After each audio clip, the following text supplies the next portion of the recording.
I should pull it.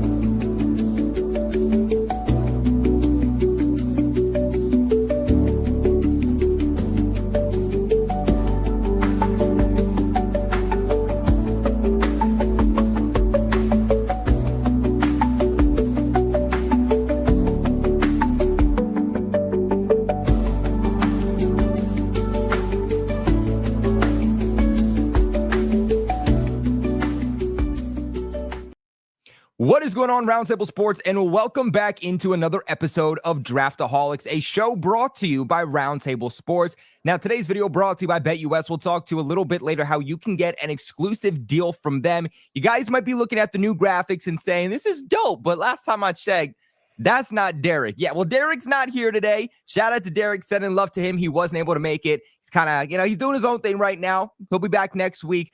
But apparently in StreamYard, you can't switch it. So, that sucks. So I told Brochmo, I was like, you know what? You're just going to have to do your best Derek impression today because it's not letting me switch you to the Brochmo side. So, so today, Brochmo's actually Derek. But without further ado, let's just go ahead and let's hop into this. We are going to be doing our mock draft 3.0. As you guys know, we've done 2 already, 1 with trades, 1 without trades. And then this past week, we wanted to take a break from doing mock drafts. Why? Because this past week was the combine. Players, their stock was either going to rise, it was going to fall, and a lot of guys in the first round, that is exactly what happened. And as always with these mock drafts, we want to make them as realistic as possible. With that being said, due to the fact that, free agency is a couple days away, there's a lot of things that's going to change. So we are not going to be doing trades in this video. We are simply going to be doing free agency. Shout out to Richie who came in the chat and actually switched Brochmo to Brochmo. I don't know how he did it. Me and Dose were both sitting here like it's not switching it. So I don't know what's going on, but shout out to Richie, our tech guy, for coming in here and fixing it for us live in real time. That's how I know he's living 2 lives right now. It's crazy. That's how I know Richie's watching the show. I had to give him heck like 2 weeks ago because like, Richie, you're not watching the show. And he was like, you know what, bro? That's my bad. He usually watches it back. So shout out to Richie for watching it live. But let's go ahead and let's get into our first mock. So we're starting off here with Brochmo. Brochmo, you're going to have the first pick. Then it's going to go Dose. Then it's going to go me. Like we said, we will not be doing trades in this specific mock draft leading up to free agency. So Brochmo, where do you want to go here? All right. Well, first things first, we need to change that countdown music. It sounds like we're on the Discovery Channel. Terrible. I don't know why that's what the music is. It does sound like we'll be right back. The Discovery Channel. Speaking of which, Tennessee Titans. I'm curious. I really think they just want to trade this pick when it's all said and done, which tells me that they probably just don't want a quarterback in this class, or at least this early. Are they fine with the Mayo Man? Are they going to make a move in free agency? Or are they just going to kick the can down the road and play for a quarterback in 2026? I think there is a little truth in, hey, we won't pass if there's a generational player. Not saying that they're going to just stick in and pick it here. Obviously, you're trying to blow a little hot air in there, get the trade value up for it. But I do think they probably see a Travis Hunter or an Abdul Carter as a at the very least, a blue chip player. So I'm going to go with Abdul Carter. Ooh, all right. Harold Landry, they said, hey, go seek a trade. Even if he was coming back, the pass rush sucks. In all honesty, trying to be nice about it. It was a bottom 5 pass rush, like at least in terms of the edge position. So Abdul Carter, man, hopefully we get to see him perform at his pro day. Yeah, I mean, he's someone too that I've been saying this. Oh, 1 second, guys. Apparently, we didn't do this right. That's it. That's the only mock draft we're doing, guys. That is the mock draft. We are only doing the Tennessee Titans, and they got an A. You know what, Brochmo? You went Abdul Carter, and somehow you still didn't get an A+. That's crazy. But while I go back and I fix this, let's go back to this one. And Dose, why don't you break down your thoughts about how you view about this pick? Obviously, they don't go someone like Cam Ward, who a lot of people are projecting to go first overall. What are your thoughts on that? I think as time goes on, it feels more possible that this is what really could happen, is that we don't get a quarterback for Tennessee at 1. I think that it makes a ton of sense to go pass rusher. Like if we're looking at specifically where the team is, Broshmo laid it out there. And even after, I think last episode, we brought this up as well. I went back to watch Harold Landry. I was like, let me kind of see. Like, they're trying to trade him. You see the price point. Dude, they got no pass rushers. I mean, their edge position is awful. They have a little bit of help on the inside, but that whole defensive line, like last year, at one point, it felt like everybody was going to be on the trade market. Nobody ended up getting moved. Felt like a couple guys should have been moved. And now this year, some of them are hit free agency. They need talent up front in a big way. And last year, they kind of brought in a lot of pieces to try to start winning. So if they still believe that they're in a spot where they feel pretty good about a lot of the other things and they want to give Will Levis another shot, I think Abdul Carter fits the need. And it lines in with potentially the best player in the draft. So yeah, he's my blue chip player. Like, I feel like there's only a couple blue chip players. I've said that multiple times over the last few weeks. Abdul Carter is the number one guy. So, like, I understand positional value, this, that, and the third. You need a quarterback to succeed in today's NFL. Free agency next year, trade next year, the draft next year in a much better draft class. Like, you can get that guy a different way. Go get the number one player in this draft if you're going to stay pat ultimately. And Abdul Carter is that guy. So I like it. Going on here to number 2, though. Dose, you are on the clock with the Cleveland Browns. Yeah. Me and Broshmo were talking about this before. I think the Kirk Cousins idea going to Cleveland is fantastic. But I told him, I said, man, if I was going to throw some money on something, I'd throw it on Travis Hunter going to Cleveland. Like, wow. I know they think he's a receiver, but I think it makes some sense to me, man. Like, if they're going to go get that veteran quarterback for a cheap price and they don't love this quarterback market, I think it would make some sense. But the problem is that he won't have Abdul Carter and that Cam Ward's still sitting there. And even if you go sign a veteran quarterback, it still makes sense to go quarterback again. This is a perfect spot for him to take a little bit of time now as you kind of ease him into this. So just because the board felt like it did, I have to take a quarterback. I'm going to take Cam Ward right here at number 2 because he's on the board. But otherwise, if Cam Ward went 1, I probably would have taken Travis Hunter. Yeah, there were rumors, too, about how, the Tennessee Titans, we broke this down in last week's video, by the way, all the rumors circulating at the combine and with players. So go ahead and check out that video. But we talked about how the Tennessee Titans, they want to trade down. They are willing to trade down from that first overall pick. We also know that the Cleveland Browns are interested in taking a quarterback, and they're going to be aggressive to try to get that number 1 overall pick. If we were doing trades, that's probably a trade we would have ended up doing anyway. So if Cam Ward falls to you at number 2, I think that makes a ton of sense. I think that they are looking to go after, the top quarterback in this draft. Broshma, what do you think? Yeah, I don't know, man. The Browns are kind of hard to figure out. Like, part of me wants them just to blow this sucker up. Like, trade your Myles Garrett, trade maybe a Greg Newsome who's got a contract coming up next year, MJ Emerson. You might even consider Denzel Ward. Like, blow the sucker up. Try to do maybe like a quick rebuild. If you think this is your guy, then cool. If not, just take the best player on the board, in Travis Hunter and build from there. It's just really hard to put a finger on what Cleveland may do. So, like, I could see it either way, So real quick, I got like one Browns fan, but to that point, he basically said what Broshmo said. Like, their lack of excitement is real for the upcoming season. And he was almost as more excited of the idea, like, let's just trade everybody, move off of Denzel Ward. I mean, for a while, it felt like they were going to move off. Now he slipped my name, the cornerback that you mentioned first. Now he slipped my mouth now. But, like, for a while, I thought like that kind of piece was going to be moved off of. So there are fans that I think are just in a dark place right now. That would be absolutely cool with whatever, just moving off of literally everything. So, yeah, I hear where you're coming from. We got a lot of breaking news that's been happening in the NFL over the last few days, but we got some moves happening right now with the Jags. They're releasing Devin Duvernay and they're releasing Evan Ingram. So big cap hit. Maybe that pick at number 5, huh? Maybe a low-key tight end pick there, huh? Maybe a little Tyler Warren action. You guys are just gonna have to wait and see. But hey, looking here at number 3, there's really only 2 players that I think are realistic options here for the Giants. I think that's between Travis Hunter, the Heisman Trophy winner, or you're going with Shedeur Sanders. They don't have a quarterback. Like, you don't know who is starting for this team at the quarterback position for the 2025 season. Obviously, Shedeur has been heavily linked back to the New York Giants. A couple months ago, he was thrown in the streets of New York with Malik Neighbors, the wide receiver, the former first-round pick for the Giants in last year's draft. I just think that makes a ton of sense for them. Travis Hunter is a fun player. That's a guy that Giants fans can go out there, be hyped about, get his jersey. Jersey sales are going to go up for New York and whatnot, but at the end of the day, you need a quarterback to succeed. And the exact same situation I just broke down with Travis Hunter is the exact same thing that could happen with somebody like Shedeur Sanders. You get your franchise quarterback. I just think it makes a ton of sense. Is it necessarily the right move? I don't know. I'm not as big on Shedeur as a lot of people are. There were multiple NFL executives that said there's a lot of teams here in the first round. Most teams view him as a second-round pick, and this is in a bad quarterback class. So I would personally wait, but I think that, the front office people with the Giants, Brian Daboll, they're essentially fighting for their jobs. So they're going to kind of panic here and just say, we're going to make everyone happy and just get the quarterback and go Shedeur Sanders. Broshman, what do you think about this? I think we talked about how the Browns are kind of in a tough situation, depressing situation. I think the front office of the Giants are in that situation.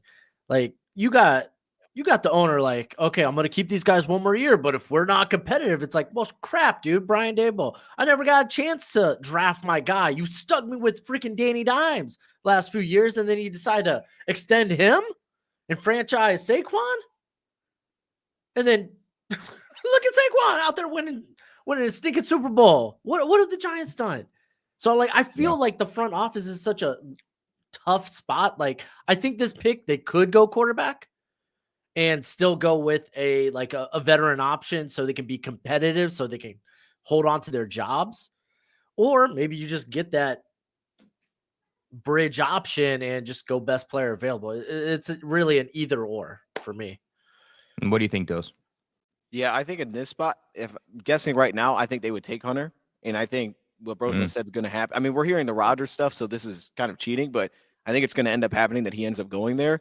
And look, they're in a spot where they could absolutely do both, but because they have to win, they need more playmakers. So you put him with Malik Neighbors offensively. If they look at that as a thing, that would help. Like, you get a lot there. So they need sparks on both sides. I think they would go Hunter if he's sitting there at 3.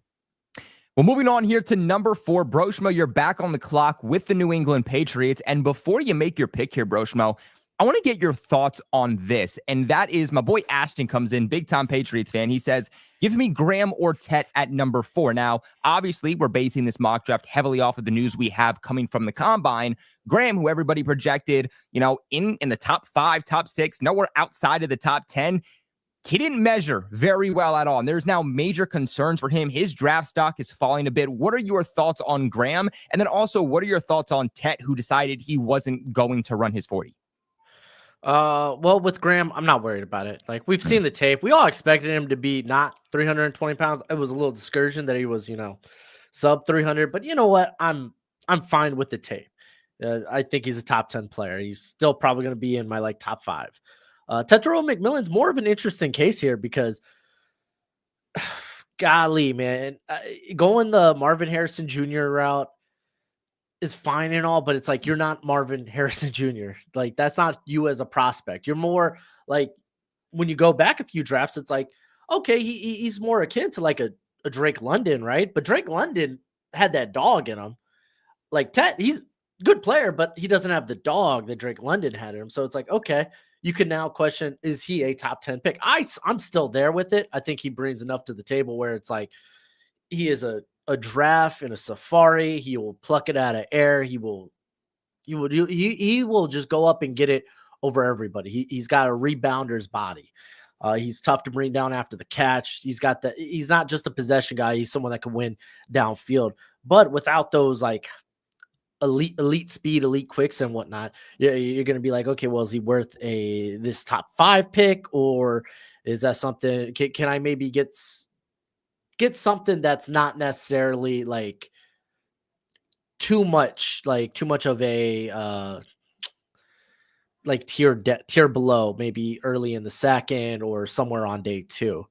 So like, I get those two. I don't think I'm passing on Travis Hunter here whatsoever. I know who is.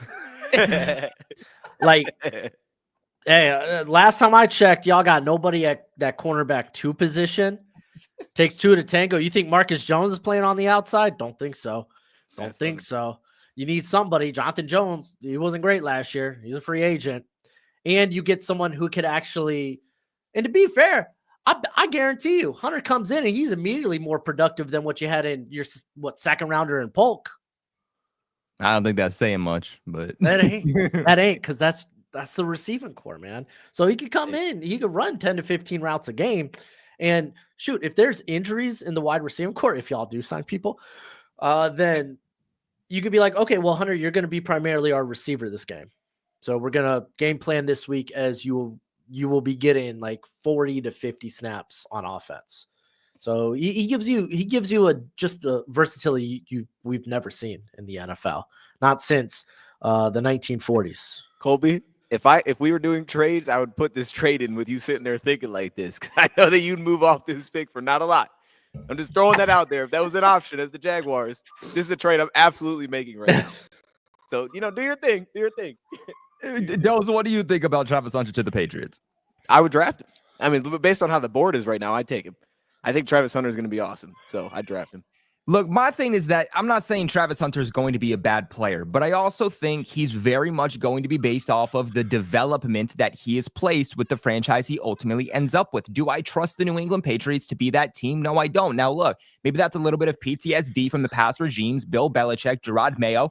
This is a completely new regime, right? I mean, you still got the same general manager in Elliott Wolf, but you got a new head coach in Mike Vrabel.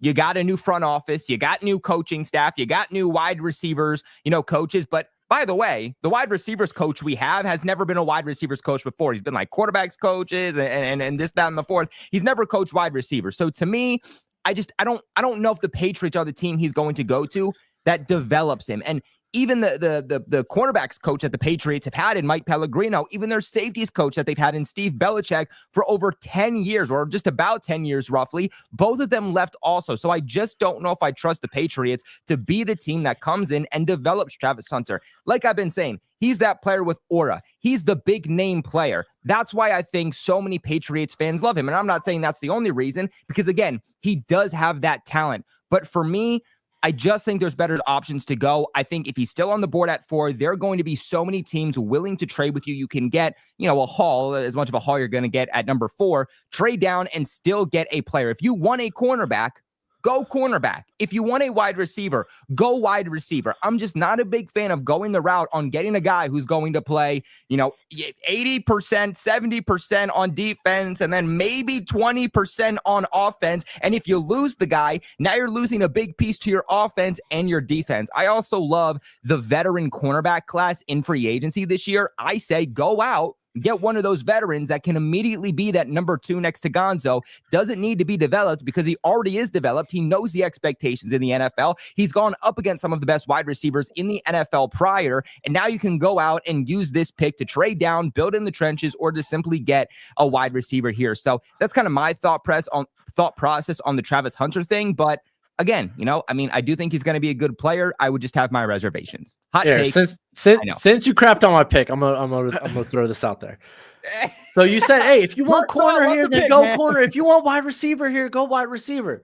You can make an argument Travis Hunter is the wide receiver 1 and corner 1 in this class. What do you mean, man? Matthew Golden, number 1. Whose pick was this? Who made this pick? that was Brochbo. I thought this was your pick. Oh, okay. So that makes sense. You thought I picked Travis Hunter? Yeah, I was like, why did you take Hunter then? You're like crazy. Bro, I love how Brochbo just broke down the entire Travis Hunter pick. And Dose goes, wait, Colby, that wasn't you? Not it. That's why Brochbo broke it down first. But again, I think he's going to be someone that really does need to go to the correct situation with an organization that knows how to develop both at wide receiver and at cornerback. With the Patriots having turnover there right now, I don't know. Personally, I don't love it, especially at number 4. Like at number 4, I want to make sure that you are guaranteed a franchise-altering player. And I just think there's a little bit too much risk at number 4 for me. That's just me. That's just my thought. But let's go ahead. Let's get on here to number 5. Dose, you're on the clock with the Jags. Yeah, I'm going to go basic as I can go here. So Mason Graham's going to be the pick. I think we've drafted mocked him like maybe every time. So I just he's right there. It just makes too much sense. I put him on this deep. They need it. I mean, they need defense help, either corner or defensive tackle massively. And I think based on the board, I'd feel as of now most comfortable that he's going to make an immediate impact and a long-term impact for your team. Like I feel very comfortable this guy's going to hit in the NFL. So I'll take Mason Graham. Mason Graham. I'm up here next here. Well, actually, no, before we do that, let's get Brochmo's thoughts. Brochmo, what do you think about this? I mean, hey, this is as cookie cutter as you can get. Hey, let's go draft good player. Mason Graham, he good player. Yeah.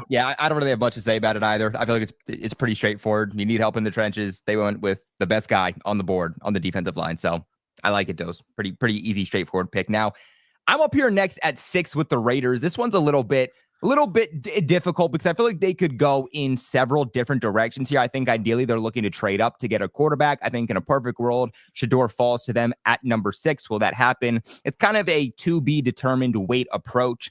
I don't love, though, this running back class. In free agency, there's really not a lot of good guys. Last year, there were a lot more quality players at that position. They don't have a quarterback. In this mock draft, they didn't get a quarterback. So who is going to be the identity to that offense? That's the biggest question to me right now. You can go wide receiver. You can go tight end, I guess, if you want to, because they always go tight end in the first round, right? Or at least the first 2 rounds. But who's going to throw them the ball? No one to get it consistently to them. So until you get your franchise quarterback, why not go with a guy that can be the identity to your offense with the running game in somebody like Ashton Genty, someone who is easily and by far the number 1 running back on this list. I've mocked him here in past mock drafts. I don't know if it was on this show or a different show, but it's because I love the pick so much. Again, especially if you do not get your potential franchise quarterback. And even if you do go out, you go the veteran route, you go the bridge route, you have a guy that's going to be able to take some of that pressure off that quarterback, make you a multi-dimensional offense. And that's one of the best things that you can have out of any team in the NFL. So I'm going to go Ashton Genty here. Dose, what do you think? I like it. I think the first time we went this side with Ashton Genty. So I think this is fun. Like I think this has been gaining some steam over the last few weeks. I've heard this a little bit too. I like the idea of it. I mean, I think if anybody, they have the worst running back room in football. Like I don't think it's really that close. So if there is a team that just locked up Max Crosby, obviously they're trying to figure out quarterback. As you said, that's not an option. So yeah, I mean, just get a dynamic playmaker. Wide receiver is kind of falling apart for them. So I'm not mad at it. I think they could also potentially have him as this is the next best player on the board. Wow. We also have Jags are releasing Ronald Darby, cornerback. So they're making that makes a lot sense. Of moves. They're making a lot of moves here right now. I'm surprised Ronald Darby's still in the league, but Broshman, what do you think about Ashton Genty? It's always going to be an interesting one because it really depends on what's going on at quarterback.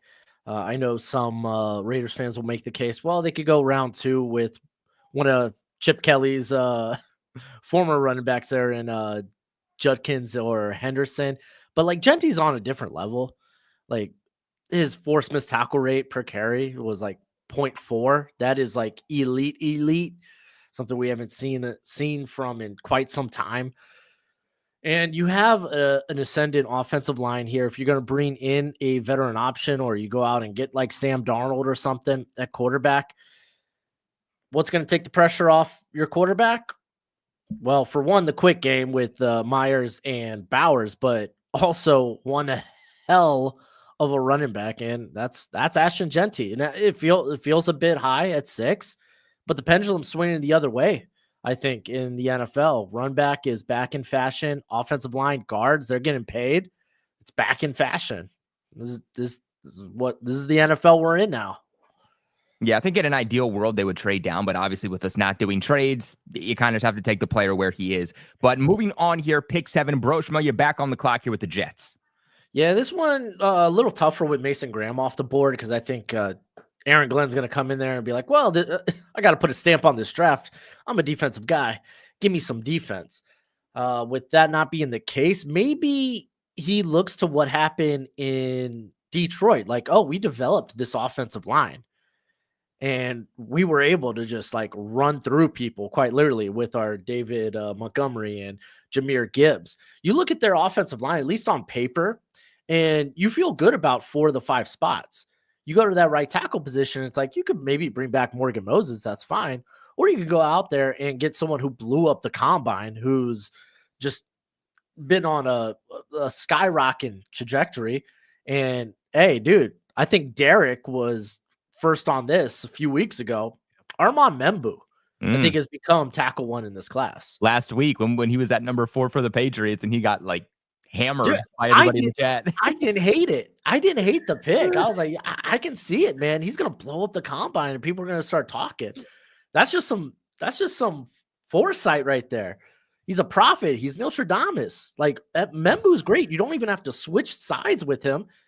He played right tackle at Mizzou. I like the pick there. Maybe Breece Hall can be like legitimately a RB1 in fantasy rather than just being some like volume monster. And I mean, they have other backs there and like Isaiah Davis to actually force the run down somebody's throat. Who's going to be quarterback? Who knows? And who knows? Who knows? They're not drafting one in this class. They can.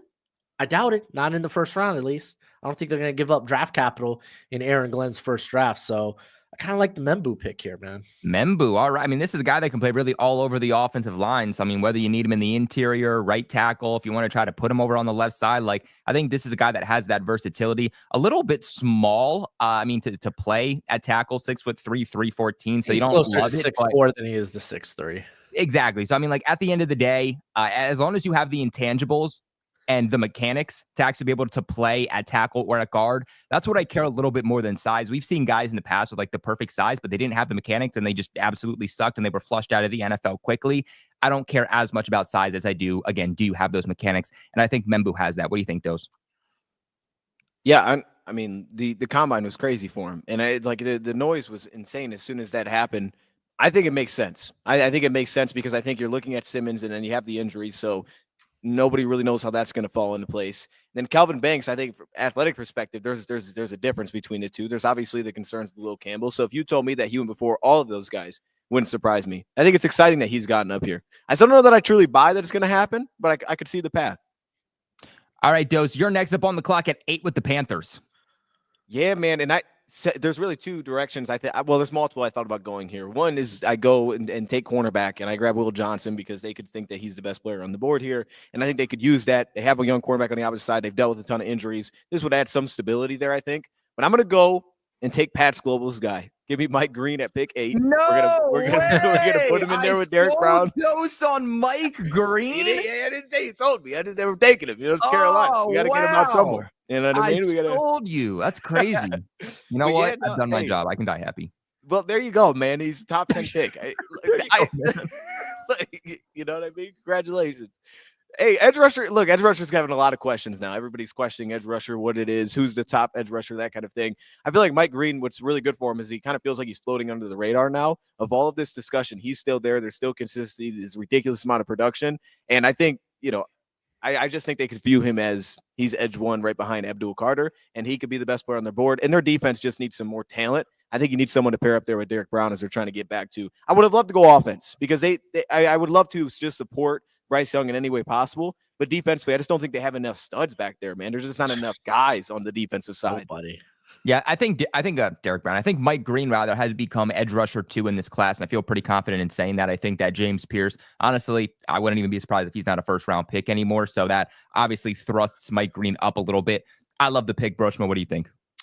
Yeah, as long as everything checks out with the red flags there with him, which, I mean, dude, more of these players are having stuff pop up by the minute. Yeah, it's freaking wild. But with his stuff, you are a couple of years removed from it. There is a little bit of mystery. Again, teams are going to have far more context than we are. I do think Mike Green is edge 2 in this class if you remove that.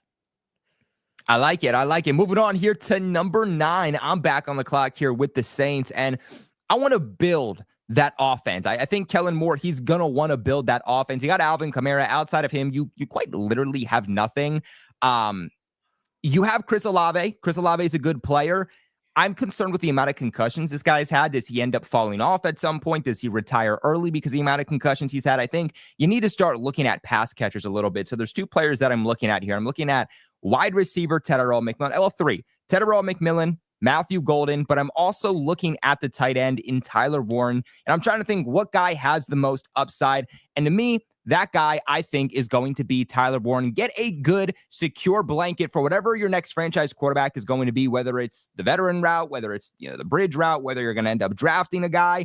This is someone who's going to help you in the receiving game. I think he'll immediately come in and be a top 10 tight end in the NFL. I think he very much has the potential to easily be a top 5 tight end in the NFL. And he has that perfect combination of the ability to be an elite receiver, but also a good blocker. So that helps excel somebody like Alvin Kamara get a little bit better production, helps you in the trenches. So Tyler Warren's going to be the pick here. Broshma, what do you think?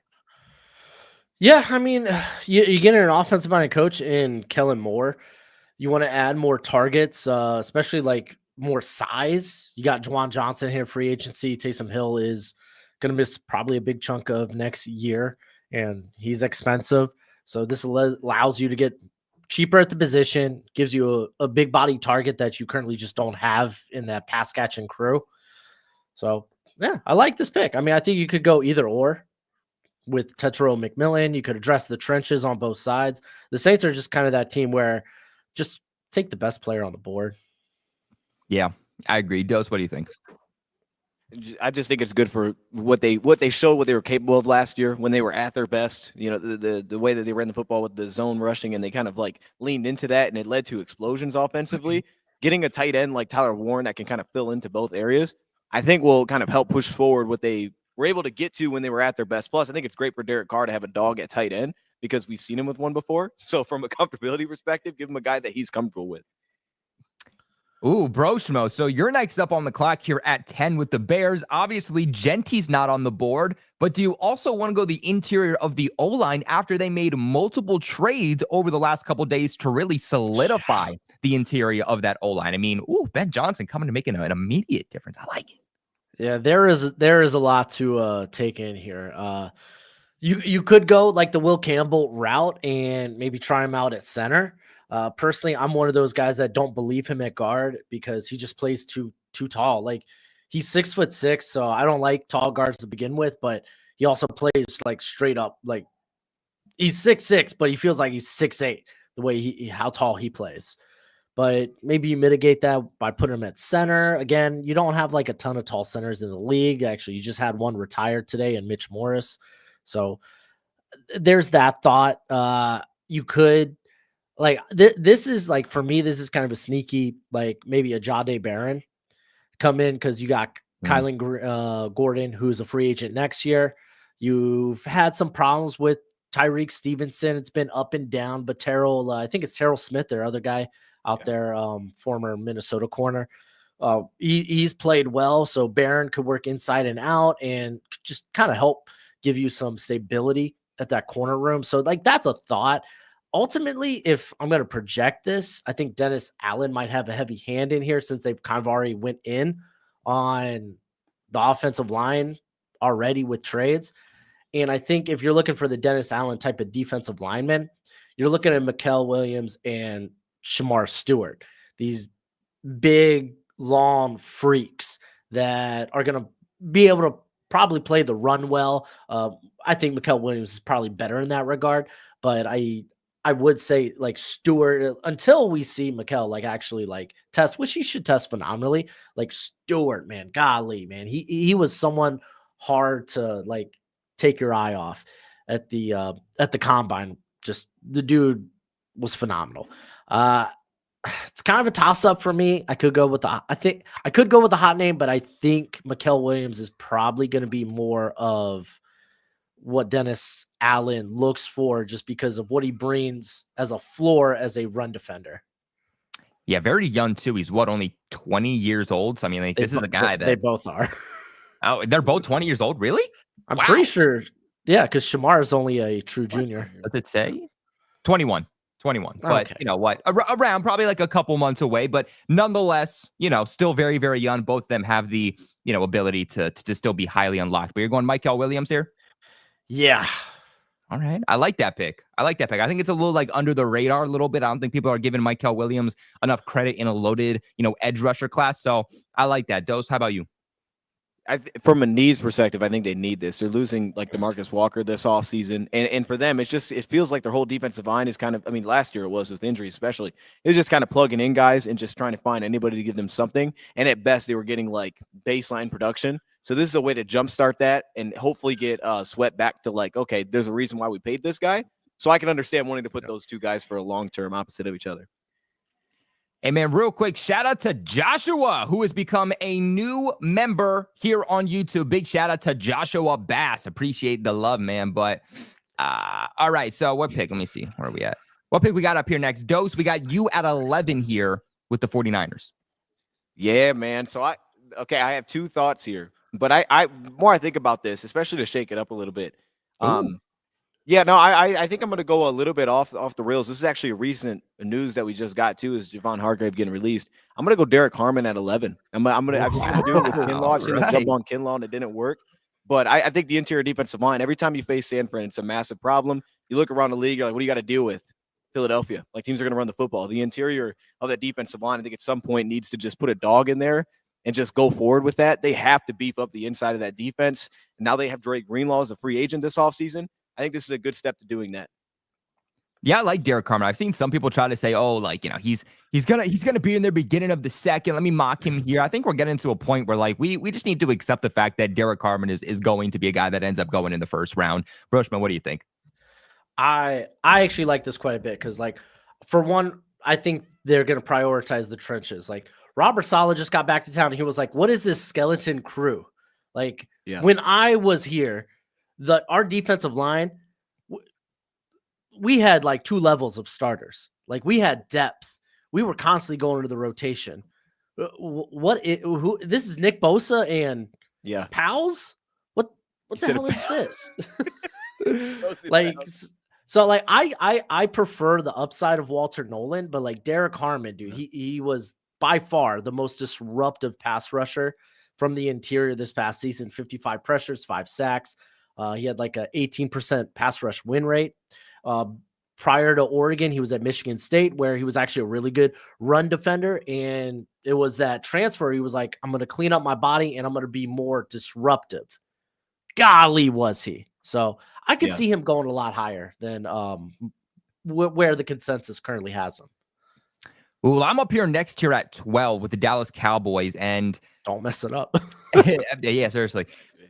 I would love Amari and Hampton on the Cowboys. I think that would be a really good fit, but I think at 12, it's a little bit too soon for my liking, again, in a loaded running back class. I thought about going Matthew Golden or Ted McMillan here, but I really feel like they want to build that O-line back up. I just feel like the Cowboys are always the team who always have good trenches, always have a good O-line, always have a good D-line, and that O-line is starting to lack a little bit. Now, fellas, remind me here, right tackle or left tackle? It's left tackle that they're at need for, right? No, Guy didn't. Well, I mean, he wasn't great last year, but they did draft Guy to play. Guyton and Steele. Yeah, Steele hasn't been good since the extension. Could go. You know what? What did you say, Dose? I'll be honest. Just what I would do if I'm Dallas. If I'm trying to pick for Dallas, I think they'd take Will Johnson here. I'm thinking of the shades on the sideline. Oh my gosh. This feels like a Dallas pick, bro. This feels. You don't like Barron? You want to not as much as Will Johnson. Really? I don't dislike Barron, but I like Johnson more. Yeah. I think it honestly is a toss up between two. People forget how good Johnson was in 2023. I'm shocked that Tetsuro's not going here. I'm just gonna say that. Dude, that's true too. But like that's what I was thinking. Now, again, I was either looking at going wide receiver or offensive line here. You know what I talked about with like Nick Bosa and pals? It's basically CeeDee Lamb and strangers. Literally, they tried to make it work with Brandon Cooks, but that didn't happen, and he's set to hit free agency. So outside of him, they spent a 40 rounder on Mingo. Yeah, it's now it's Mingo and pals. Excuse me. They set a 4th pick on fire. Yeah, I mean that was just too soon. I liked Mingo, but like that was a little bit too soon for my liking. So he was a 2nd round pick, but he wasn't worth it. Because we're hearing a lot of reports that teams have Matthew Golden as their number 1 wide receiver now. I don't doubt it. I love Golden too.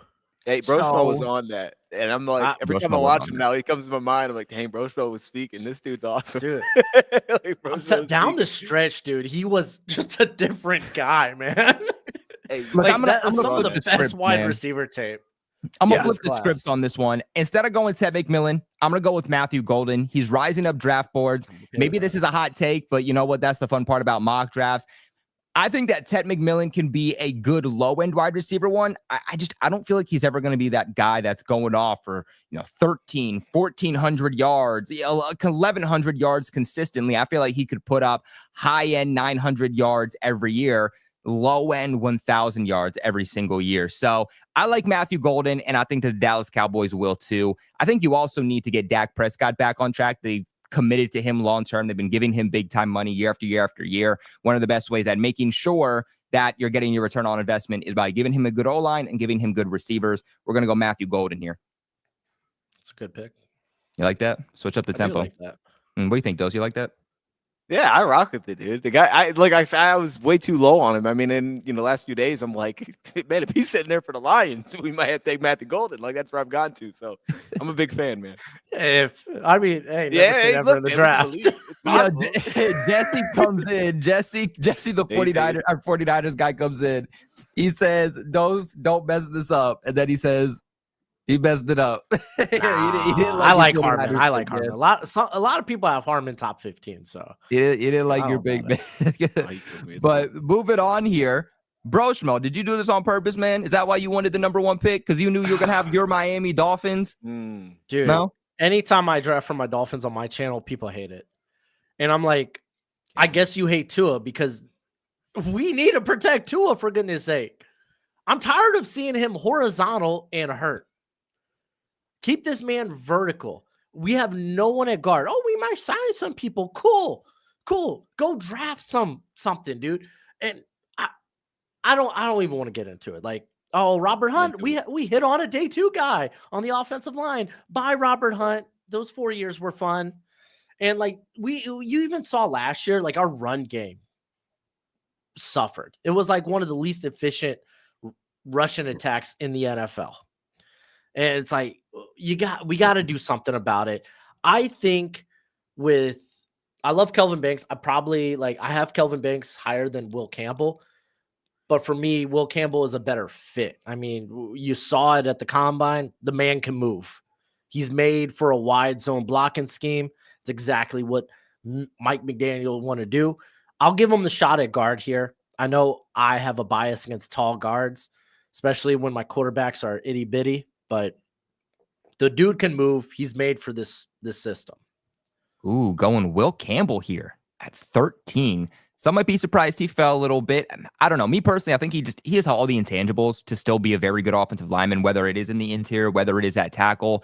I'm not going to say, oh, you have 32-inch arms, so despite what the film has told me, all of a sudden you just suck. No, I think it's stupid if we're going to let a guy like this fall. So I think this is really, really good value for the Dolphins. Dose, what do you think? I think we made the same pick, I think, last time too. And I love what because I'm hearing all the Dolphin stuff too. Like I was listening to it all day today, and I was like, this is crazy. Like they're not on board with taking a lineman because of the frustration it feels like over the last few years. Most people are out seemingly on Tua, but it's also like, okay, but he's here.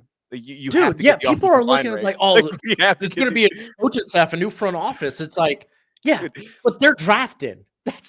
This coach, bro. It's like are making this pick. At that point, just take a quarterback then, because it's like we paid Tua. Sorry, you got to protect him, man. And it's anybody can work with O lineman too. You got to go to O lineman for this staff or the next staff. They can make it work. Yeah. Oh, looks like we also got Bobby Wagner off the board in free agency. He's back to the Commanders. So, good. Interesting breaking news there for that. That just makes a ton of sense. But before we continue on with the mock draft, I do want to give a massive shout out to the sponsor of this video over at BetUS. Right now, when you guys sign up and use the code you see on the screen, YouTube150, that is YouTube150, you will lock yourselves into a limited time exclusive offer of a 150% sign up bonus on your first deposit, followed by 125 on your next 2, all the way up to $2,000. That is a deal on your first 3 deposits when you sign up right now. A lot of you probably thinking to yourselves, well, the football season's over. What am I going to bet on? You don't just have to use this deal on NFL games. You can use NFL futures, such as the NFL draft, NFL free agency, which kicks off in just a few short days. You can predict where some of the top free agents are going to land with their respective teams for the start of 2025. You can also use this deal on the NBA. Use it on baseball, hockey, horse racing, fighting, politics, entertainment, you name it, they're going to have it. And the deal doesn't stop there because they're also giving you 10% back on your net losses 2 times a year. But play smart, play responsible, never bet more than you can afford to lose, but a massive shout out to BetUS. But fellas, we're going to speed this up here a little bit now, getting here into pick 14. Dose, you're up with the Colts. Where are you going? Yeah, I think this just, I mean, I'm really between 2. I think offensive, they're in a good spot. I think this is a pretty good team across the board, to be honest. They just have guys that are like waiting to take that next step. And weirdly enough, I think secondary stands out as like, go take secondary, but they've extended Kenny Moore. They kind of locked it in a little bit. However, I'm just going to kind of take best player from him. I'm going to take Will Johnson. I think at cornerback's the one spot where they haven't invested super heavily. They added Juju Brents. Outside of that, it feels like they've been just kind of developing guys. They had to do it out of A&M, I think, went like round 7 when they took him. So I think this is a chance to just kind of infuse some real talent there. And while, kind of the next level steps up on the defensive line, and instead of going linebacker, I know EJ Speed's a free agent, we can go in the back end where I don't think they've invested super heavily yet. Yeah, I mean, I definitely don't disagree with it. I feel like I look at that Colts secondary. There's really not anybody that scares me for the most part. But I mean, I feel like shoot, you gonna go best player available. Maybe you go somewhere like Ted McMillan here. You want to build around Anthony Richardson. You know what I'm saying? Like really stack him because right now this dude through 2 years is looking like an absolute bust. You need to make sure you get your return on investment with this guy. And the best way of doing so is making sure that he doesn't have a reason to not succeed. But Will Johnson, from the defensive standpoint, maybe the best player on the board. Broshman, what do you think? Yeah, no, I like Will Johnson a lot. You had, I mean, when it comes to the corner class or the cornerback room for the Colts, listen, it's the most volatile position I think in the NFL. So you want depth, competition, and talent. They saw some good things from like Jalen Jones and like Sam Womack last season. You got Juju Brents coming back healthy, but like you look at that, it's like, do we love any of those guys though? Really? Let's just continue to add and just make sure our secondary is utterly phenomenal. You're probably going to be running more man with Coach Lou now up in town. So like, I'm cool with Will Johnson, man. I still believe in him. Another little interesting tidbit. You guys are getting draft and free agency all at once. How about this? But reports are saying that the Patriots and every other team that is in the market for DK Metcalf is not willing to pay the price of a 1st and 3rd round pick. So shocker. There is your DK Metcalf surprising update. How about that one? Moving on here, though, pick 15. I am on the clock here with the Atlanta Falcons. And boy, oh, freaking boy, you got Ted McMillan sitting right here. I feel like they can go a lot of different routes, but I mean, I don't know, man. I don't know. I'm trying to think.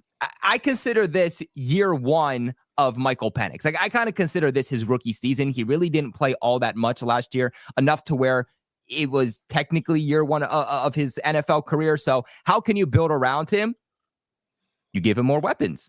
Ted McMillan, big outside, X receiver, 6'5". Obviously, there's a player already on that roster that's very comparison to his style of play, in Drake London. But that guy's worked out in their system. And I think Ted McMillan, can come in and serve a bit of a different role just because of the size that he's going to bring. Maybe this is a bit of a hot take. They probably should go the defensive side of the football. And I'm trying. Let's see what they got at edge here while I'm here, actually, because they could also go Jaha Baron, but they could use an edge big time. they could use an edge big time. Some would say they haven't had a good one in decades. They haven't, but this is also a really good edge class, is my thing. So like 2nd round, you can get a really, really good pass rusher. Yeah. 2nd, 3rd round, you're going to get as good of a receiver as Ted McMillan? I don't think you are. Maybe that's a hot take. But I don't think you are. It's that hot. What happened? You don't think that's a hot take? No. I mean, I feel like that's fair. I don't know. I always be getting, I be getting slashed for my takes sometimes. So I'm like, oh, maybe I just put out hot takes. And then Broshman was like, dude, nothing you're saying is wrong. I'm a big milquetoast fence sitter, though. It's like, I could see that. Oh, yeah, sure. That's Look, crazy. I'm going to switch up the tempo here. I'm going to switch up the tempo here. I think you need somebody other than Drake London who is going to be able to help open up this offense a little bit. Again, give Michael Penix every reason to succeed. Look, again, I understand, but the defensive side of the football, we need help on the defensive side of the football. This is the best damn edge class we have ever seen, okay? You're going to get a starter in the 2nd round. Reports came out that, NFL executives and experts, they're expecting that you're going to get starting caliber play from edge rushers even still in the 4th round. You don't have to go 1st round for it. I think the value you're getting here at wide receiver is going to help Michael Penix in the long run, and making sure you hit on your 1st round value is the most important thing. I'm going Ted McMillan, and I think here at 15 is really good value. Broshman, what do you think? I think it's wild seeing Ted fall down boards. I think that's the wild aspect. But like, I mean, you look at some of these teams and it's like, okay, I could see them not being in the market to take wide receiver in the 1st round. So I could see how this wide receiver class could fall a little bit. I think you're getting I mean, they got Darnell Mooney. They still got some speed there. So I don't mind helping out your franchise quarterback by getting him more weapons. Some would say that's probably a healthy thing to do. And I mean, the offensive line is pretty good there. You have one of the best running backs in the league. Like, if your defense is going to be like crap, make sure your offense puts up like 30 points a game. I think that's not a bad strategy to go with. I think it's also easier to build on the defense. Like, I think it's easier to get guys later from a defensive standpoint in a defensive-minded draft. And even in free agency, I feel like there's always more guys from a defensive standpoint that are a lot easier to get rather than an offensive standpoint. So again, if you want to get playmakers at wide receiver, how many years do we have to see this to where, wide receiver ones, even wide receiver twos, like good wide receiver twos, those guys just do not become available. If you want to get them, you simply have to trade for them or you have to draft them. And that's what the Falcons are doing here. Dose, what do you think? Yeah, I mean, I know Greg Dortch is a free agent. I don't think he's coming back, and I know that their fans have interest in going after a receiver. So I'm not horribly mad at it. And the Cardinals aren't taking him. Hold up, my bad. This is why. Behind. Yeah. You know what? Just disregard what I just said because I was about to say something that actually made sense to the Falcons. That's the crazy. But to be fair, like the point that you're saying rings true to the Falcons, where it's like, oh, you look at the Cardinals wide receiving core, and it's like, okay, we don't have like a ton of speed there. Yeah, we could use a speedier guy. So it's it's kind of true for both. There you go. Well, anyway, let us know what you guys think about the pick in the comment section below. But moving on to 16, Bro Schmo, you're back on the clock here with the Cardinals.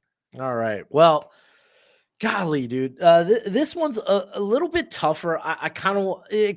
This is going to be dictated on like, okay, does Gannon bring in like a Josh Sweat? Does he bring in like a Milton Williams? And I think I'm between like a James Pierce.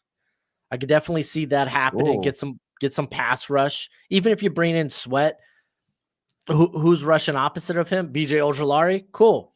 He's going to play 6 games for you. He's made of glass, just like his brother. Outside of that, you ain't really got much. So it's like, I don't know. The other guy I'm thinking about is Kenneth Grant. Get that Jordan Davis, because even if you bring in Milton Williams, like you don't have the Jordan Davis, you don't have the big beefy boy that can push the pocket. So actually, I think that's where I'm going to go. I'm going to go with Kenneth Grant. Give me the big meaty boy. No water, no bread, just meat. Wow, no Gray Zabel. All right, we're gonna move this upon a little bit quicker, just because we're almost at that hour mark. We're only on pick 17, so we're having too much fun. That's our problem. Going on to, we could literally do a 2-hour show just talking about the first round. But moving on here to Dose. Dose, you're at 17 with the Bengals. Where are you going? Yeah, the Bengals, look, they're moving off of Trey Hendrickson, it seems like now. So it feels like it's almost like this is a team that may just say, well, we need this. Let's just draft this. And have that, I understand it. But what you said earlier reigns really true here, Pats Global. You know what I mean? So I'm thinking about this. Instead of going defensive line, because it is a pretty good defensive line group, I'm going to take Jahdae Barron. He's sitting right there. You have Mike Hilton, who's going to be a free agent this offseason. They don't seem to want to pay for anybody. So if I can grab it in the draft, let's do that. Let's go with the big time corner. I mean, teams are going to throw the ball because they think they're going to score too. So give me Barron. I actually like that quite a bit because isn't Hilton a free agent as well? Free agent, yep. So like he could work inside and out, man. I love how Dose sometimes he's like, yeah. So I like that point, Colby. And then sometimes he'll be like, Patriots Global. You know, you're really eating on that one. Thank you, Dose of Dion 2.0. Really appreciate that. Moving on here, though, to the pick 18 with the Seahawks. I'm here on the board, and this one's going to be a very easy one for me. This is a guy that is really getting respect finally for the interior of the offensive line. I think he's still listed at tackle, though, and that is Gray Zabel out of North Dakota State. I say this all the time when I talk about him. I want to reiterate it one more time. At the Senior Bowl, was the best offensive lineman that was there, period, for both the national team and the American team. Absolutely killed it on the interior. Is a guy that can also play at tackle for you. Experience at right tackle, experience at left tackle, experience on the interior of the offensive line. A versatile guy that I think really any team can be able to make this guy work, and he's flying up draft boards. I think this is a beautiful pick for the Seattle Seahawks. Yeah, I like that one. You like that one? Yeah. I was semi considering like the Bucks because like left guard's really the only position on that offensive line that's kind of like, yeah, we suck at this. You could just complete your offensive line, have Bucky Irvin just be an utter monster. Baker doesn't have to worry about getting pressured. But it's probably wise to go defense. Todd Bowles, defensive-minded coach, and your defense wasn't that great last season. It was terrible. It's pretty terrible. I mean, if you think about it, that's like the reason that they kind of, crapped down the stretch when it mattered most. Yeah. So like you got Levante David as a free agent. Even if you bring him back, you don't really have someone next to him. Jahad Campbell's starting to get a lot of buzz after a banger workout, which that should have been expected. Like, just watch his tape. The dude can move. Former edge player. Oh, he's explosive. Who would have thought? He's got that length to clog passing lanes, and they've been kind of missing like the Devin White, the guy that could go it and like blitz or like come off the edge. They've been missing that. So even if you bring back Levante David, which they should, I think he wants to die $1 a year. So having Campbell, he could immediately be that Devin White for the defense. Jahad Campbell. I like it. All right. Dose, you're back on the clock here with the Broncos at 20. Where are you going? By the way, don't take receiver. They get mad. They don't need that, they say. Yeah, I was going to take Campbell. So that's what I was going to do. Broncos fans hate me because I did a mock draft for them on the AFC West Roundtable, a 3-round mock draft, and I went back-to-back wide receiver. I went Egbuka, and then this was before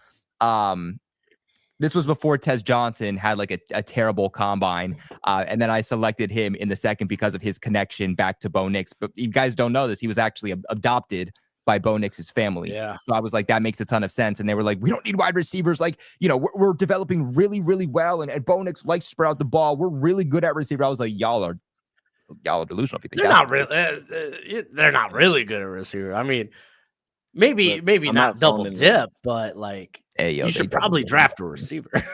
I'm not falling into that trap. That's what I'm saying, but they got mad. They cooked my mic at one point, so I'm not even, you know what I mean? Thank you for the warning. I'm not gonna play with that. Let me get let me get Colston Loveland here at 20. We'll still get you a weapon, but it's not gonna be a receiver. Let me get Colston Loveland. It feels like this is the kind of thing that they're looking for offensively, especially for a Sean Payton offense, is like a great tight end. And I do like some of their receivers. Like in some of them, it's kind of just figuring out like who's gonna actually step up. But they got about 4 young guys that you could buy into a little bit.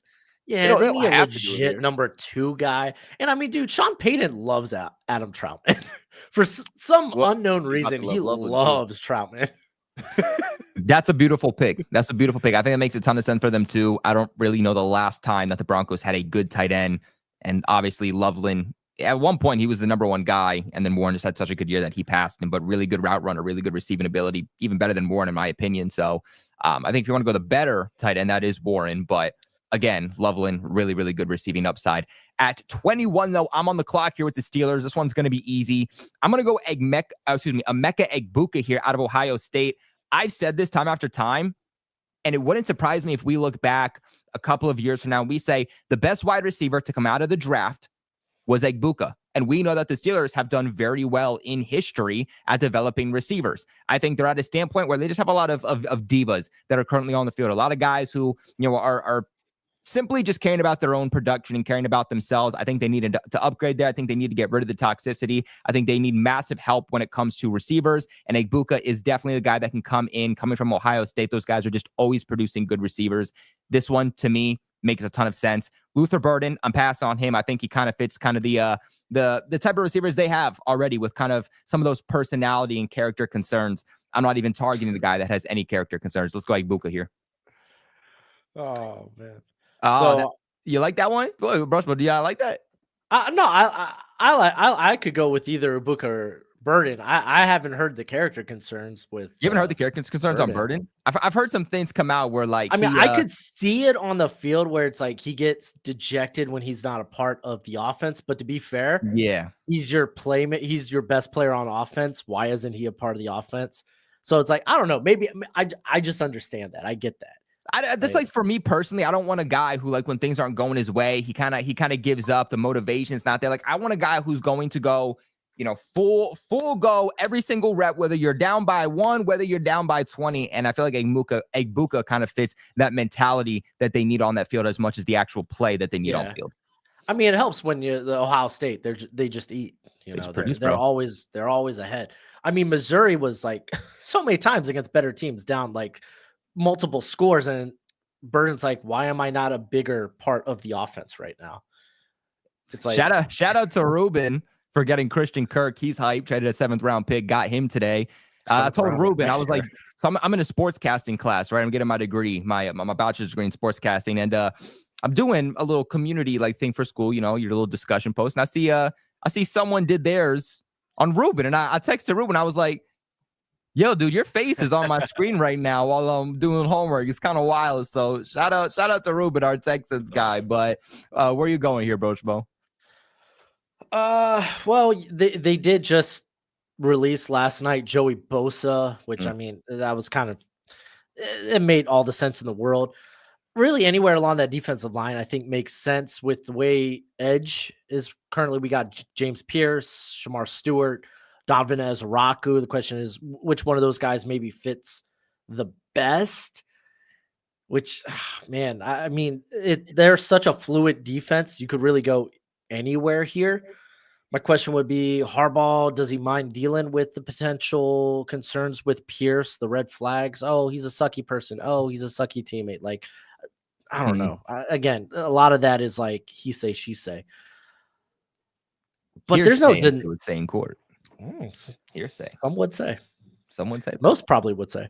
The judge probably wouldn't, though. Yeah. James Pierce, though, was phenomenal this past season. Like, he had a win rate that was on par with Abdul Carter. The man could get after the passer. He showed exactly how quick, how fast he can do it. I thought he improved as a run defender. Am I saying he's an elite? Am I saying he's a great run defender? No, but I'm saying that there's some meat on the bone there, which, I mean, he needs to add some meat to his bones. And I think that's something that'll get better in time. But what he does as a pass rusher is like, it's great value here at 22. So I'm going to go ahead and snag him, pair him up with, was it Tuli Tuipulotu? Hopefully I didn't butcher that. Tuli, yeah. James Pierce here. Many thought he would be edge rusher too. So again, here 22, good value. The only problem with him is the character concerns. There's no problem about the actual on field ability. Yeah. So from a football player standpoint, great value. But Dose here, coming up at 23, you got the Packers. Where are you going? Yeah, I'm kind of between two here because I think receivers most likely, and I think with Luther Burden sitting there, it's kind of an easy just plug it in, make the pick. Because I think if I wait, I'm going to lose out on that opportunity. But I also kind of want to go off a little bit and take a cornerback. But I just feel like it's I don't know if I want to go that route. Like, I'm never going to get cooked in the comment section if I go that route. I think like there's no surviving this one. Yeah, you know what? Let's maybe not take the corner. Let's not take the corner here. Let's go receiver. Let's go chalk. Let's go Luther Burden here at 23. Let's not do that. Maybe at some point, but not yet. We'll save that because they do need a receiver one.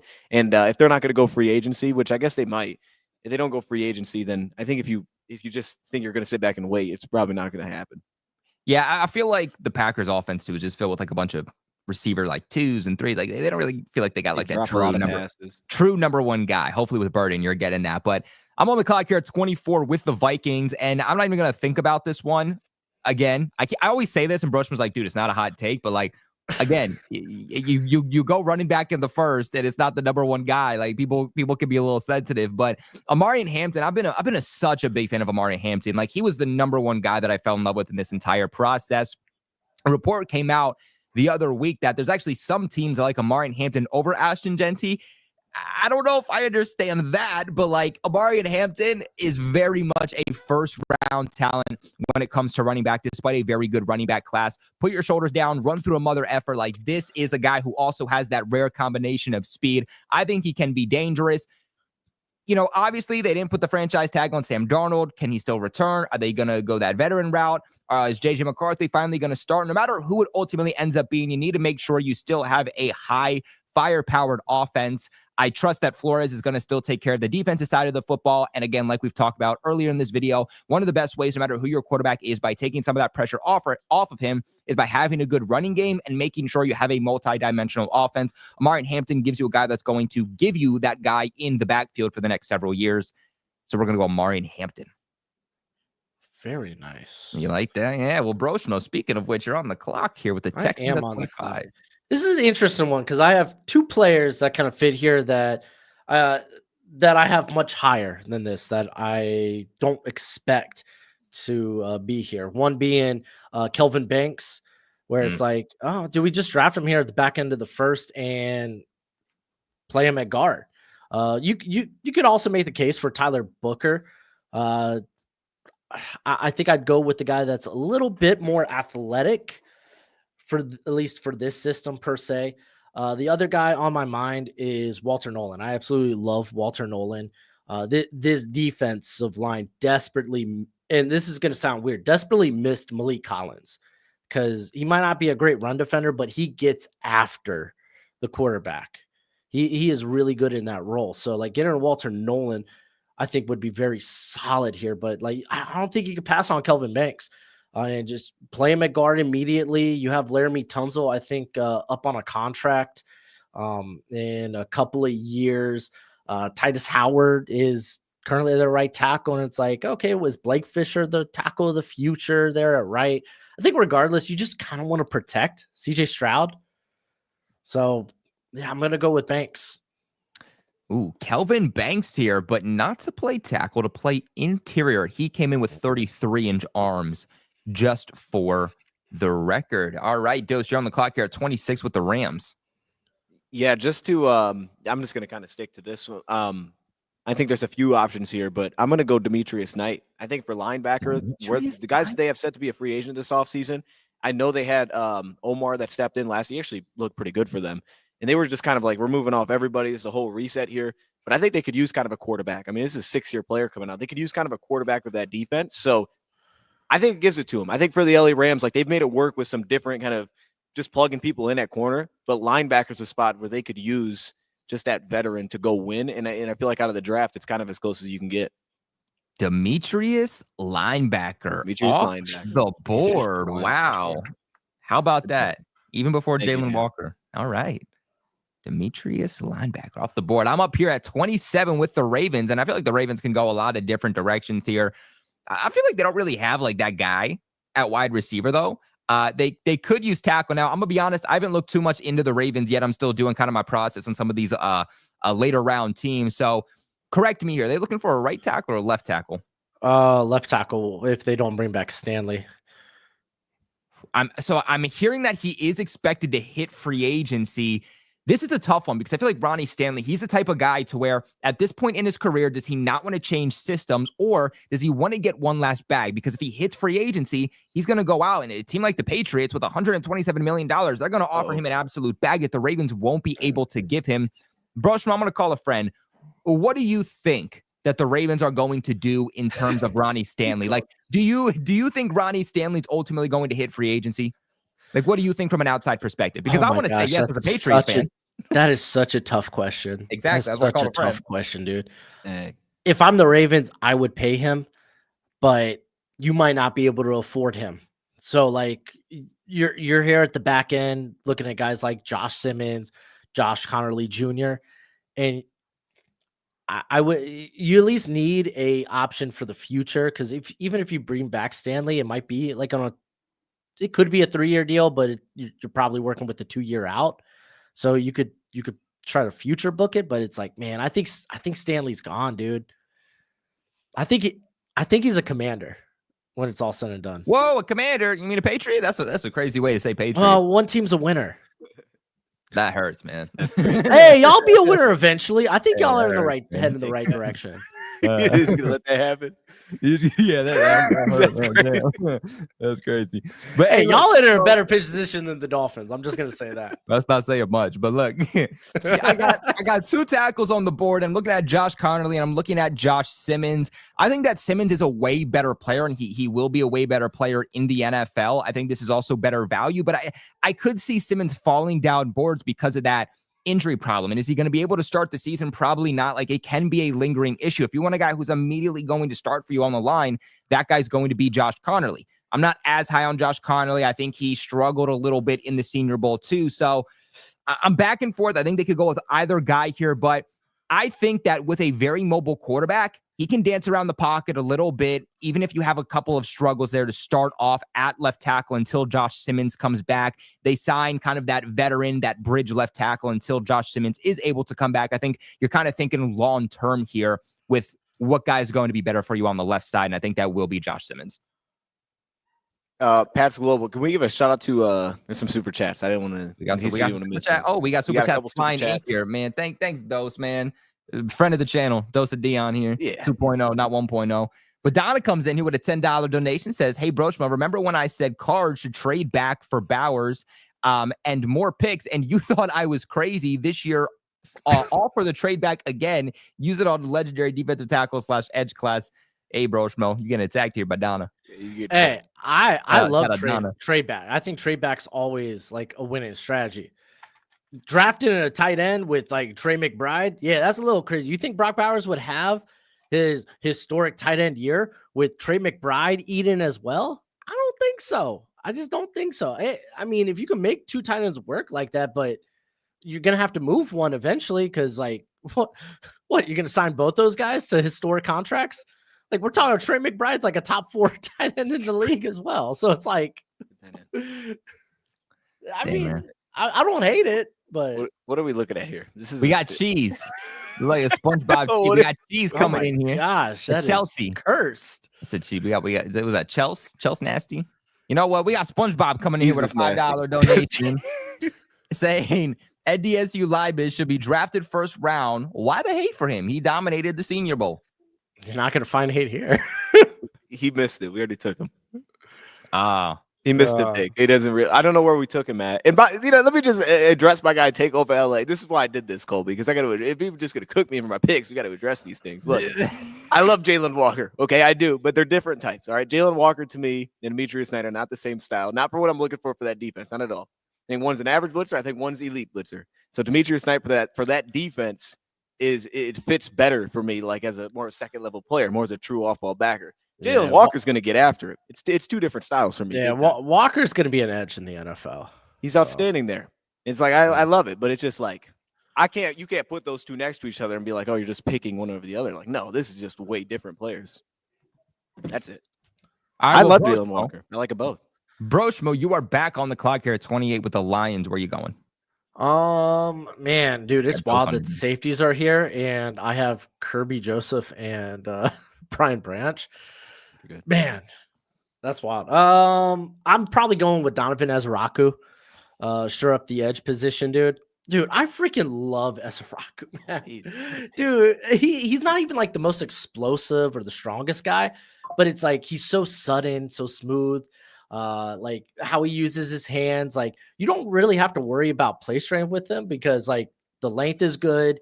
He knows how to like disengage quickly. So like worrying about him getting washed in the run game is never really a factor.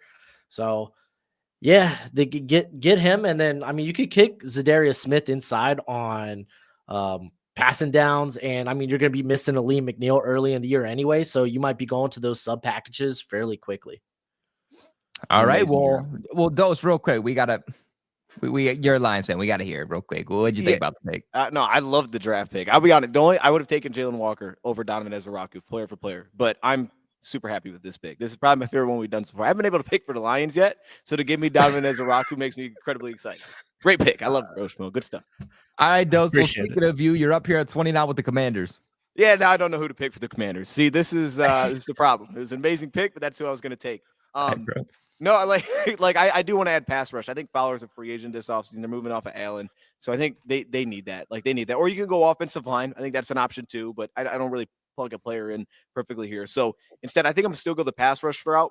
I'm just not sure how this is going to work exactly. Like that'll be the interesting thing to figure out here. But because he's still there, I'm just going to take him. I'm going to put Jalen Walker. I'm going to let him rush the passer. And I think they need that like defensively. They're not only they kind of aging out, but now it's going to be like the new guys. Is Johnny Newton's going to take over there on the interior? They're moving off of Fowler, it feels like. I already like their linebacker room. You just said Bobby Wagner's coming back, so he's much different than that. But both those guys, if I remember correctly, are both very blitz heavy. Bobby and Luvu blitz a ton. So they'll find a spot to make this work. Wow, that's kind of crazy because that's actually one of the guys I was considering here at 30. But you know what, Dose? That's all right. Dose is just mad because I cooked him in Fortnite the other week. Well, I didn't cook him, but like I carried us, so he was, he was a little upset. He was like, "Don't worry, I'm gonna carry this mock draft, Colby." But hey, look, I'm up here at 30 with the Buffalo Bills, and they went wide receiver in the first round last year. I do think they need help there, but I don't think there's anybody here that I love as a first round selection. Defensive line here also. I mean, you could go Walter Nolan, you could go Darius Alexander, friend of the podcast, right, Dose? But I'm going to go a different route here. I'm going to go a different route. And I'm going to look at the safety position. Best player available. Malachi Starks is still on the board. I don't know how realistic it is, but I also thought Brian Branch a couple of years ago was going to be a guy that went higher, and then he also fell. Maybe teams just don't value the safety position as highly as someone like me. But I do think that the Bills, they do need help. They drafted Cole Bishop last year, but I think long-term they need more than just Cole Bishop. And I don't think that Cole Bishop even showed you enough to say that you're confident with him being one of your starting guys moving forward. So the value you're going to get here, you pin in Malachi Starks immediately to be a game changer for you deep in that secondary. And I love this pick if I'm a Buffalo Bills fan. All right. We got, well, you like that? I was just going to say for safety, I know Eamon Wari has like been flying his name up there. A lot of people are now discussing him as round 1. So I was just throwing the name out there. If there's another safety that could go round 1, that might be. Yeah. I think they're basically like, neck and neck. Cause like, I know Malachi Starks didn't have like the crazy testing, but like he didn't test terribly. Like the agility stuff was kind of whatever. But like if you look the on the field, like because next gen stats, man, they've been using the Zebra technology. There you go. He was among like 1 or 2 when it comes to like how fast he was in the on the field drills. So it's like it's definitely where it's this scenario where he is faster on the field than he tests out. So well, Bro Schmo, you're back on the clock here at 31 with the Chiefs. Where are you going? Yeah, Shamar Stewart could be fun here for a Spags, but I mean, what's going on at left tackle? I'll tell you. Yeah, nothing. Josh Connerly Jr., please. Yeah, that was a pretty easy one. All right, Dose, you're on the clock here with the final pick. Philadelphia Eagles. Where are you going? Yeah, he picked too fast, man. I got to like think about this one first. I mean, what are we doing? You got to like. This is why there's a 10-minute clock, bro. Okay, not 3 seconds. I don't know what that was. We all saw the Super Bowl. Dude. The Eagles rushed 4 all game. Yeah, and the Chiefs 5 lost, and now you're down. Tooney. See, here's what I'm thinking, right? Because no, I mean your pick made a ton of sense. It made a ton of sense. Oh no, it did. I'm just trying to buy a little bit of time. Yeah, you could have. No, okay, I do appreciate you, and that actually helped because I mean for Philadelphia, like usually 32 always feels like a need pick. So I think that's the direction I'm going to go here is kind of go a need for this team.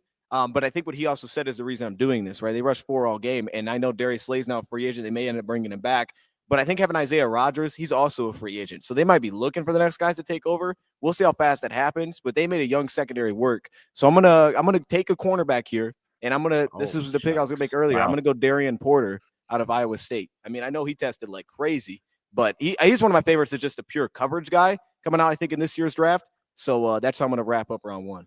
Oh, interesting. I mean, I feel like Darian Porter's a guy that could have gotten later. Personally, I like Trey Amos a little bit more if you want to go cornerback here. I honestly, I would have went the defensive line route personally. They're expected to lose Josh Sweat off the edge, and then who is it? Milton Williams at defensive tackle. So like they're a team that loves the trenches, especially from a defensive standpoint. Like you mentioned, they were able to rush 4 and get 6 sacks by not blitzing a single time. It's a big reason they won the Super Bowl. I think they're going to see that and say, well, we're going to have to compensate for those guys leaving. You have what's his face? Brandon Graham expected to retire too, so they're going to be losing a lot of guys on the defensive line there. So we'll go Darian Porter here, but I think maybe could have gone a better route there, but that's all right. That was unnecessary. I mean, you could just let him make the pick and move on. I mean, to be fair, depending on like what they do with Cooper DeJean, like you are losing Slay. They don't have a number 2 corner. Yeah, I mean. I don't know who it is. I don't think it's like crazy. I know Eagles fans are going to hate it. Eagles fans. Who's their number 2 corner? They tell me. I don't know. You are about Eli Ricks. What are we talking about? Eagles fan. Eagles fans have like this whole it's their mantra that Cooper DeJean is not a safety. That's like their mantra. He's a cornerback. That's their thing. So if they hear you say that, you're gonna your channel's getting hacked.